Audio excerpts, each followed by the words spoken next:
Welcome, Husker Nation, to Armchair Quarterback Sunday. Now, had I made a prediction Thursday video last week, which I did not because I did the midseason grades for the offense and defense of the Huskers instead, but had I done it, I would have said this game is going to be closer than the experts think. Haha, lead Corso. And of course, that's easy to say now, but the reason I would have said it then is because Purdue has a new coach. And I've been a part of teams where there's been firings and turmoil in the middle of the season. When I was in the NFL, I had a year where we started out 0-4. Fired our head coach, and then we went out and we whooped the teams that we played the next two games. Teams we weren't even supposed to beat, honestly. And then it kind of went back to the status quo after that. Even at Nebraska, when they fired Solich and brought in Pelini, we then went out and thumped a Michigan State team in the bowl game that we were underdogs to and really slowed down their high-powered offense and only gave up 3 points in that game. You never know what you're going to get when you're facing a team with a new coach. It's kind of like a wounded animal or an animal that's backed into a corner. You never know what's going to happen. Now, as far as Purdue's defense themselves, they're ranked 124th in the nation coming into this game against the run out of 128 teams, and they were without their best run stopper.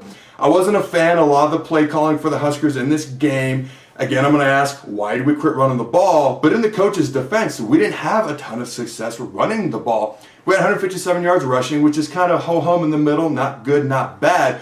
But I felt like our O-line was getting whipped like a government mule up front.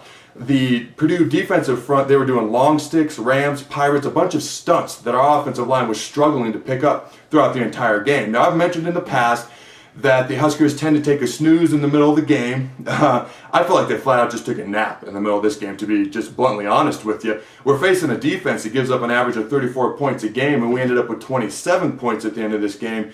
And we're facing a defense that was the worst third down defense in all of college football.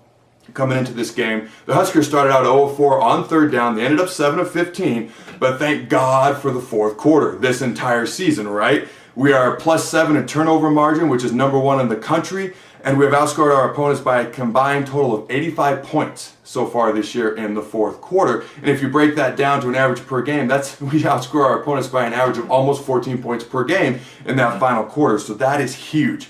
Basically, we beat a team that was a wounded animal, backed into a corner, and came out swinging. So give them credit for that. The win, from our perspective, was not so pretty, but we're 7-0. Never, ever take that for granted. Now, be sure to check out the Carriker Chronicles each and every day, Sunday through Thursday. Videos are only a couple minutes long. I keep them short. Check them out, same time, same place. So until tomorrow, Husker Nation, go Big Red, and always remember to throw the bone.